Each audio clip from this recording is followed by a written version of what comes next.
Hi guys, this is Ranjit, and in this video let's do the full review for the Samsung Galaxy M31. And guys, I've been actually testing this device for almost slightly over a week now, so I'll share my experience. What do I feel about this device, and I'll divide it between pros and cons. But before that, here are the quick specs for the Galaxy M31. And as you can see, it has a 6.4-inch screen, and the big thing is that it comes with a massive 6000 milliamp hour battery. And now we have that quad camera setup where the main camera is a 64 megapixel, then we have a 8 megapixel wide, 5 megapixel macro, and 5 megapixel depth, and even the front facing camera is a 32 megapixel shooter, and other specs are on the screen for your reference. So let's now quickly dive in the review and divide it between the pros and cons. Let's start with the pros first. And again, as it's a Samsung device, it has a Super AMOLED screen, and it has that 6.4-inch screen. And guys, as you can see, they have put a good quality AMOLED screen on this. This is a full HD screen, hence it's actually really good. And even in outdoor situations, when I left it on auto brightness, it was fine. I was able to see stuff. So it's a good panel that they have put, so no issues regarding that. And one thing that I noticed is that by default, when you buy this phone, for some reason, I don't know, Samsung is, if you go to the display options, is keeping the colors and the screen mode to vivid. So everything pops up in the colors. So if you don't like that, go to the natural one like what I did. But apart from that, everything is good. And I also like the fact that now it's coming with the new UI that is known as the One UI version 2, which is based on Android 10. So again, that's a good thing that we are getting on this one. As you can see in the software information, you're getting Android 10 out of the box. And now if we talk about another thing that I noticed on this smartphone is that compared to earlier Samsung M series and their mid-range phones, if you notice, the fingerprint scanner is a physical one here, but it is a very fast one that they have put on this one.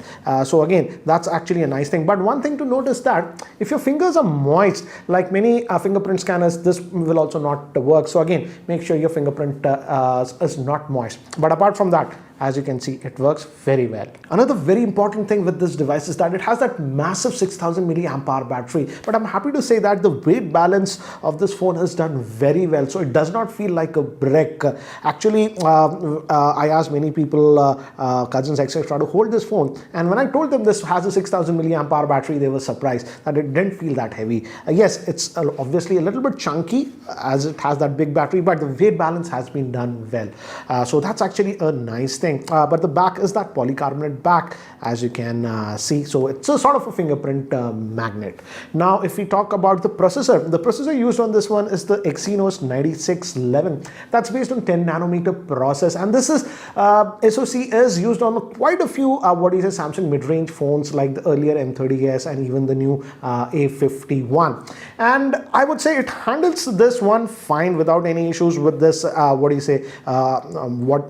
One UI version 2. I did not have a problem with this one. As you can see, I'm using the full gesture mode in this one, so you can set this up, and as you can see, it handles stuff fine on this one. I didn't have a problem. I like the fact that you can just do this and go back. So in that way it works, and I did not notice any lag while regularly using the phone. The only place where I noticed some lag was when I was invoking this camera mode, and if I go back, there's that minor lag that I noticed. Apart from that, I did not notice lag while using regular phones. I'll talk about the camera later on. And when we talk about another thing is that now I also tested the compass, because in some of the earlier M series device I said that the compass was not working. But I'm happy to say here, as you can see, the compass works very well. I also tested navigation with Google Maps, and that also worked. So that's actually nice on this one. Now coming to the cellular connectivity, here also I did not have an issue. I tested this one with Airtel in Hyderabad, and it worked fine without an issue. Other parties never complained that I sounded muddy or something, and the earpiece quality is also good on this one, and no issues. I also took some calls with the speaker phone, and they were fine, I would say. So again, in terms of call quality, I did not have a problem. And here with Airtel, it also supports Wi-Fi calling, and that is also working for me. So that's actually a nice thing. And obviously it also works with Geo.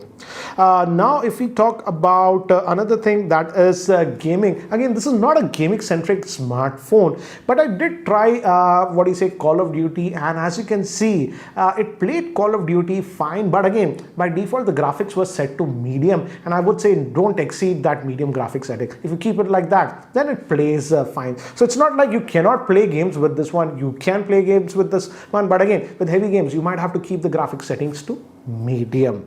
Now, if we talk about the battery, which is the big thing about this device, it has that 6000 milliamp hour battery. And with this new One UI, I don't like the fact that if you go to the battery stats, that will be in, for example, here down.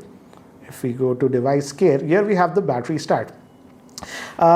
This new One UI, I don't like the battery layout stat, so I use a third-party app. As you can see, I charged it here, and it's almost after 2 days I'm still on that charge, that I'm still at 18%. So the standby life is very good. As you can see, 4 hours 36, and then 136 plus you have to add this. So roughly in terms of screen on time, I am using a third-party app now, Acco Battery Pro to get it, and according to this one, I'm getting anywhere between about 7.5 to about 9 hours of battery life per charge. So again, that's actually a good thing. Standby life is also good. So even if you're sort of a very heavy user, I don't think so you can kill this one in a day. Easily 1.5 to 2 days worth of battery life that you should get on this one. And I just disabled always on. I was using it with always on, guys, this one.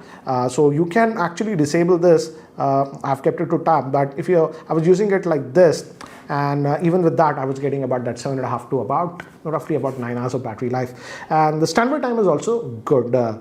So that is regarding the battery. Now I would say the biggest difference about this device compared to the earlier M series is the camera on this one.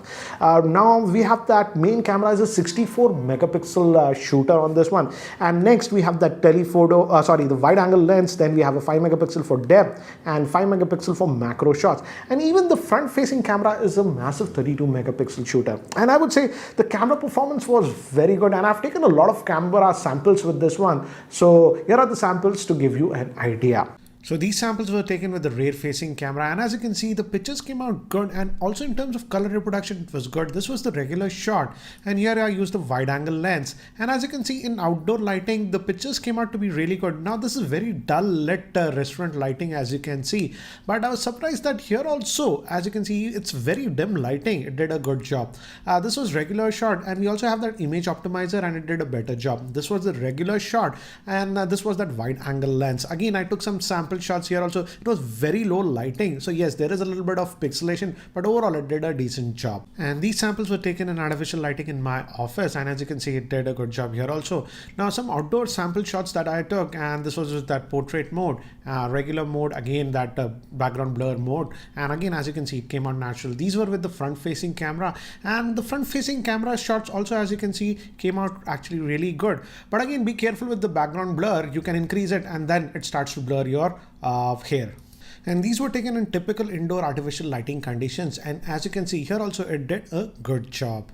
As you saw, the camera samples that we got with this device were actually really good, and even the front facing camera, which I generally did not expect. Again, disable the beauty mode. Even the front facing camera, it's there on by default. If you disable those, I could get some very good samples actually with the front facing camera. I simply did not expect that one. So the camera is actually the biggest trump card, I would say, for this device if you compare it with earlier mid-range smartphones from Samsung.